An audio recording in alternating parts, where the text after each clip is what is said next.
अस्सलाम वालेकुम students, how are you? Fine students. जैसे कि आपको जानते हैं पैराफ्रेजिंग ऑफ पोइट्री चल रही है। काफ़ी चीज़ें मैंने बताई, काफ़ी चीज़ें आपने लर्न की, सीखा, समझा। आज मैं उसी सीरीज़ वो सीरीज़ हमारी आगे चल रही है कि द पैराफ्रेज ऑफ पोइट्री में स्पेशल हिंट्स। जनाब आज कुछ स्पेशल हिंट्स मैं बताने जा रहा हूँ। उस स्पेशल हिंट्स को जानने के बाद इंशाल्लाह ताला आप लोगों के लिए वो इंतहाई इजी हो जाएगा कि how to write a paraphrase, poetry paraphrase. ठीक है ना जी, पैराफ्रेजिंग ऑफ पोइट्री। अब देखिए कुछ चीज़ें होती हैं, कुछ रूल्स होते हैं।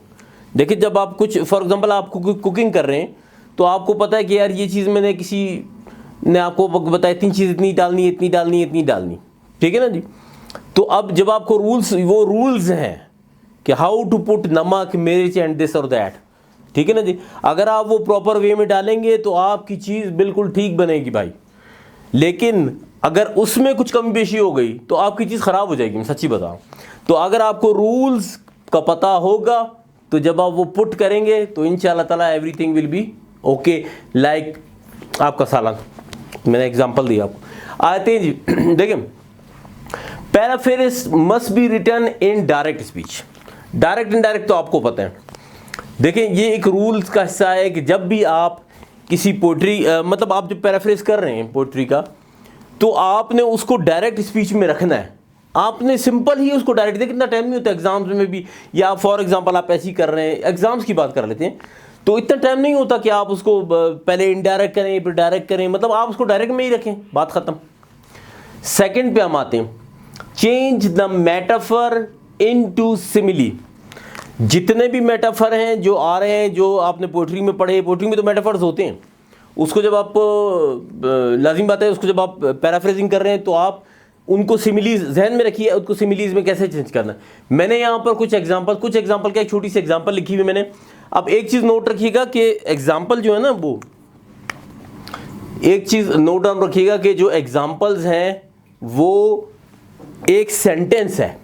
अगर मैं यहाँ पर कोई पोइट्री लिखता ना तो आप सोचिए कि पूरी पोइट्री होती, यहाँ पर उसकी पैराफ्रेजिंग होती और ये सिर्फ इस लाइन की डेफिनेशन। तो फिर आप बताएं मेरी वीडियो किधर पहुँचती, क्या मतलब नहीं, मज़ा नहीं आता ना। फिर आपको मकसद एक बताने का, छोटे फॉर्म में आपको एक बता दिया, बस बात समझ आ गई।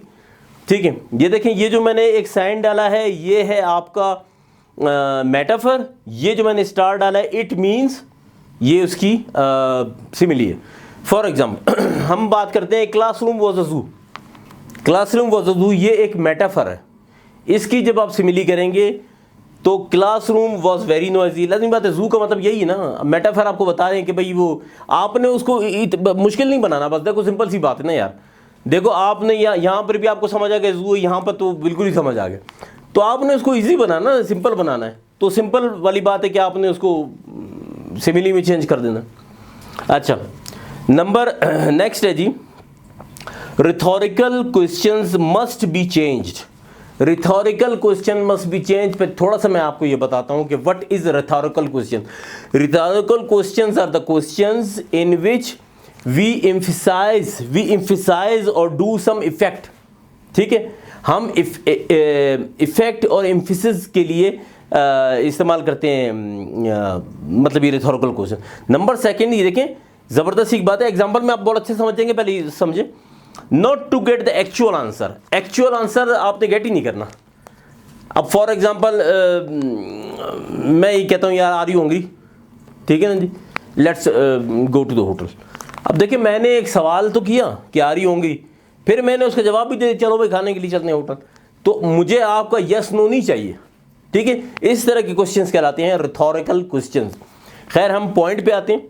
रिथोरिकल question must be change. For example देखिए जरा, are we not better arm than our force. ठीक है, क्या हम अपने फोर्स से, अपने दुश्मनों से बेटर आर्म नहीं है? ये एक रिथोरिकल क्वेश्चन है जिसका जवाब ही कोई नहीं है। इसका जवाब ही कोई नहीं है। कोई मैं ये बोलता हूं तो आप क्या यस बोलोगे, नो बोलोगे, क्या बोलोगे?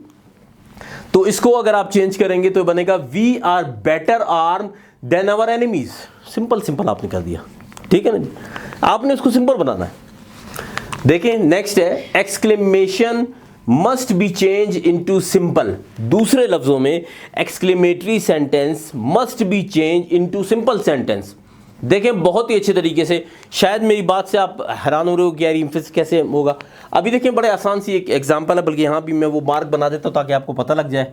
ये देखें सेम मार्क मैंने बना दिया यहाँ पे।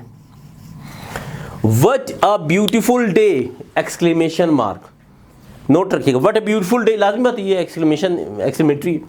आप इसको जब चेंज करेंगे तो आप कहेंगे it is a very beautiful day. आप देखिए सिंपल सारा, आपने मतलब उसको मुश्किल नहीं बनाना, आपने उसको आसान बनाना है। तो फॉर डूइंग आसानी जो है वो ये सिंपल सी बात है, ये रूल्स मैं आपको बता रहा हूँ। Number next and number and the है in paraphrasing poem address in the second person. आप सेकंड पर्सन को एड्रेस करते हैं, बहुत इंपॉर्टेंट पॉइंट है। यकीन मानिए कि अगर मैं इसको एक्सप्लेन करने बैठ जाता ना तो वही बात मैं दोबारा बोलूँगा, ये पूरा मेरे ख्याल ये पोर्शन भर जाना था। मैं आपको सच्ची बात बता रहा हूँ। तो मैंने ये समझा, थोड़ा सोचा कि यार अगर बच्चों को समझा दिया जाए ऑरली। अब देखें प्लूरल यू, आपको पता है सिंगुलर प्लूरल सिंगुलर भी है और प्लूरल भी है।